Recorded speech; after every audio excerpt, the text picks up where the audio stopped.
Hola a todos. Esta es mi presentación para Inventiva 2020-2 y corresponde a mi trabajo para el Diplomado de Modelación de la Gestión Integral del Recurso Hídrico. Nuestro proyecto integrador, en mi caso, fue la modelación hidrológica de la cuenca del río Aurrá como insumo para la construcción de un modelo hidrogeológico. Los docentes que nos impartieron este diplomado fueron los siguientes profesionales: Maggie Martínez, Juan Pablo Rendón Álvarez, Mario Alberto Jiménez y Marcela Jaramillo Uribe.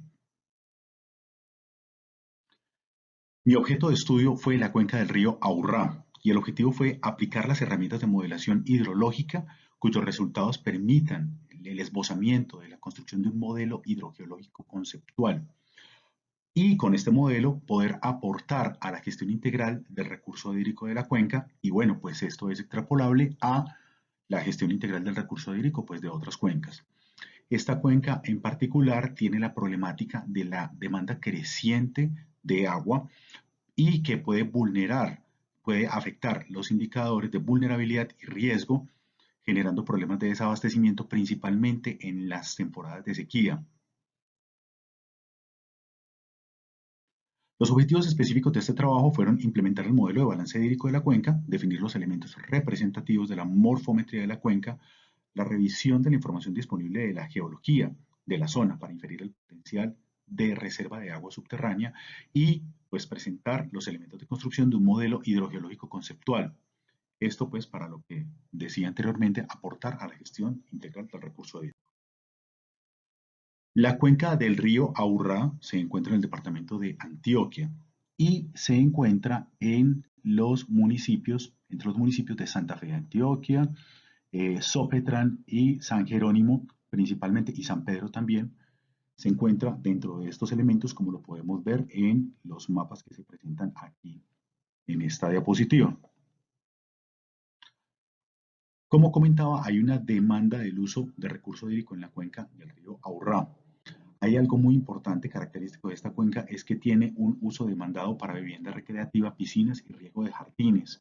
Esta es una zona que ha migrado su actividad económica para convertirse pues, en zona de recreo. Hay descargas de aguas residuales y consumo humano y doméstico. Hay otras demandas que son usos agrícolas, acuícola y pecuario. En algunos puntos hay unas explotaciones mineras, principalmente de material de arrastre, y pues incluso se encuentra en proyecto la construcción de una PCH. Dentro del árbol de problemáticas de la cuenca, pues se encuentran muchos elementos que son las raíces a muchos problemas y pues obviamente pues aquí atacaremos el problema de desabastecimiento, pero hay muchos, en general pues el uso de un recurso, de una reserva como esta reserva hídrica, pues se presentan muchos elementos de tipo social. Hay un marco normativo que es el plan de cuenca, el POMCA también, el plan pues, de macrocuenca, el plan de ordenamiento del recurso hídrico de la cuenca Aurrá. Está pues todos estos elementos normatizados por el decreto 1077 del 2015. Particularmente hay unos elementos muy importantes que son las ocupaciones de cauce.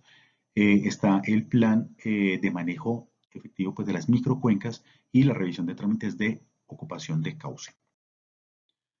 Dentro de unos parámetros importantes de este cauce tenemos unos parámetros morfométricos básicos como son el área de la cuenca, perímetro, largo y el ancho de la cuenca, un recorrido principal del cauce de 41 kilómetros, las cotas altas y bajas. La cota alta está en 2.703 metros sobre el nivel del mar, la baja está en 473, perdón, la pendiente media es de 6.5%. Aquí se presenta una gráfica del perfil topográfico y también del área acumulada. Esto significa que en la medida en que vamos avanzando sobre el cauce y se va llegando a la desembocadura, pues hay más área de captación de agua por precipitación y pues precisamente esto es lo que se esboza en la curva gris.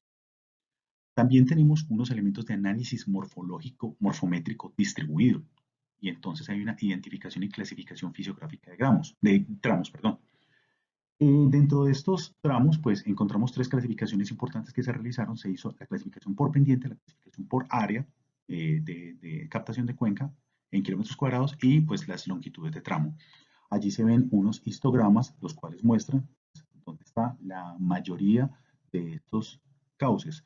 Principalmente es importante notar en la gráfica de la izquierda que esto tiene la cuenca, una zona muy plana, alta, que es la zona que está por San Pedro. Después viene la zona de bajada, que es la zona que está por San Jerónimo, y la desembocadura, que desemboca al río Cauca, es la que se ve a la izquierda de la cuenca. Esto desemboca en el río Cauca. Entonces son unas zonas planas, que son las que se ven en la red hidrológica de la izquierda, se ven como blancas porque la pendiente es muy bajita, según podemos ver pues ahí en la clasificación, y pues ya hay unas zonas verdes y azules que se ven que son las de máxima pendiente. También se tiene pues las áreas efectivas, que las áreas pues van aumentando en el cauce principal a medida que se acerca la desembocadura. Esto es en la gráfica central, y en la gráfica pues de la derecha se ven las longitudes de los tramos. Se pueden ver cuáles son los tramos más cortos y los tramos más largos. Este es una identificación de puntos de caída. Estos son unos puntos importantes en la cuenca, en la cual la cuenca tiene más bajadas y también puntos de nodos de confinamiento. Los nodos de confinamiento pues, son lugares en donde se forman estanqueidades como charcos. Bien, este es muy importante, y es que estamos viendo la conectividad longitudinal de la cuenca, y este es un análisis de conectividad lateral, en donde se ve para cada uno de los tramos, se ven las laderas y las cuencas terminales. Esto se aprecia pues en diferentes colores y permite pues ya realizar sobre estos elementos otros análisis como análisis de transporte de sedimentos. Estos son índices de conectividad lateral importantes. Hay un índice de conectividad en la gráfica de la izquierda, calculado con el software set LN Connect, y indica una probabilidad, una tendencia probabilística del transporte de sedimentos. El del centro es la altura normalizada. Es muy interesante y es un parámetro que identifica cuál es la altura respecto del cauce más cercano. Entonces, pues obviamente nos muestra las posibles probabilidades de drenaje. Y bueno, este es muy importante porque también se pueden ver con mucha claridad por dónde van los cauces de los ríos. Y también la profundidad del valle. La profundidad del valle pues nos muestra cuáles son los puntos como más bajos y más altos, también de manera proporcional. Esta es clasificación de corrientes, en donde nosotros tenemos diferentes clasificaciones y podemos ver en la cuenca, también tiene mucho que ver con la morfometría de la cuenca, en donde vamos a encontrar corrientes meándricas de cascada, pool, plain bed y pool riffle.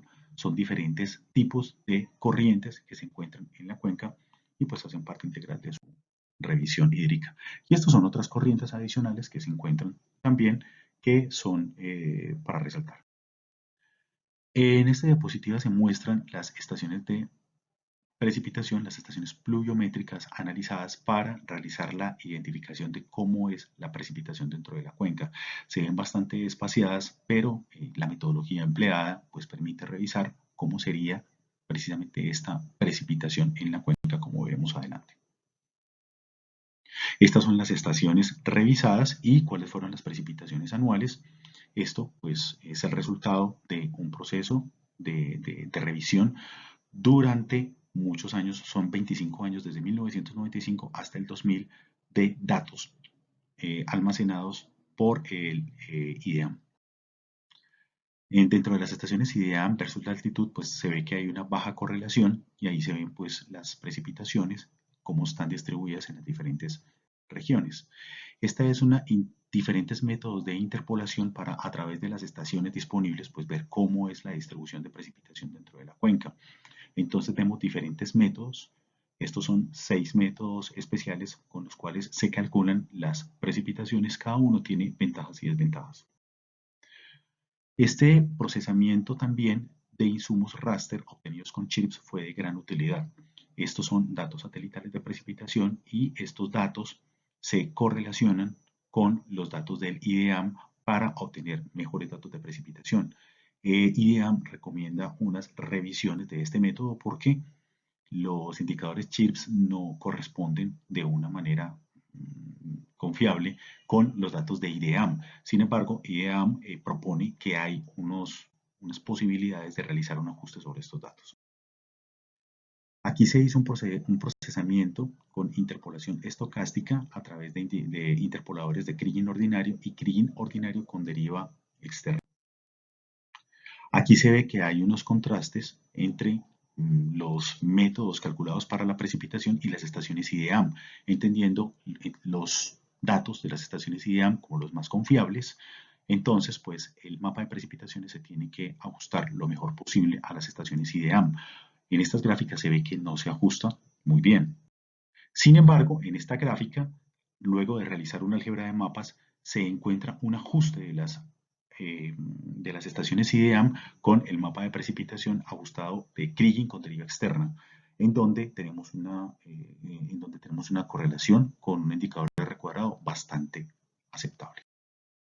Estos son los datos de los cálculos realizados sobre la evapotranspiración potencial promedio, también entre datos de 1999 y 2019, y también para los datos de viento, no se contaban con datos de viento, estaciones IDEAM, entonces se ha hecho mano de datos de raster de una fuente de datos que pues también tiene buen prestigio y reconocimiento, que es la de TerraClimate. Los datos de evapotranspiración potencial versus real, después de hacer una revisión de confiabilidad de la información, se escogió los datos de CENICAFE para evapotranspiración potencial y la evapotranspiración real calculada por el método de UDICO. Con todos estos datos se puede realizar el balance hídrico a largo plazo, entregando cuáles son los promedios de caudales en diferentes puntos. Se tienen datos de caudales simplemente en la subcuenca de Penalta. Entonces, con estos datos, estos fueron utilizados como datos de calibración y pues con ellos se estiman los datos del cierre de la cuenca Urrá.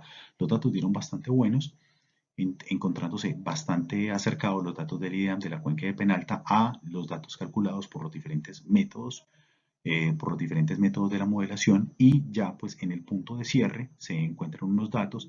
Estos datos fueron bastante aproximados con los datos suministrados por cálculos previos realizados para el PQRH de la cuenca Aurrá del 2016, pues realizado por el Centro de Ciencia y Tecnología de Antioquia. Este es el mapa de unidades geológicas de la cuenca del río Aurrá. Dentro de estos mapas, este fue un mapa bien elaborado en donde se destacan cuáles son las fallas que son relevantes, las fallas más importantes que están en la cuenca, que atraviesan la cuenca, y cuáles son los cuerpos geológicos, las unidades geológicas más importantes de la zona de estudio. También se muestra un corte que pues atraviesa una parte bastante importante, una parte muy representativa de la cuenca. El análisis de las unidades geológicas y cuáles son las características de las mismas identifica cuáles son estas unidades que tienen potencial de reservorio de aguas subterráneas. En esta diapositiva se muestran dichas unidades. Con esto se tienen unos insumos que ayudarían, precisamente serían como una base para iniciar la construcción de un mapa hidrogeológico conceptual. Esto no hace parte del presente trabajo, pero digamos que es el paso a seguir después de haber realizado como todo este trabajo y este proceso de aprendizaje.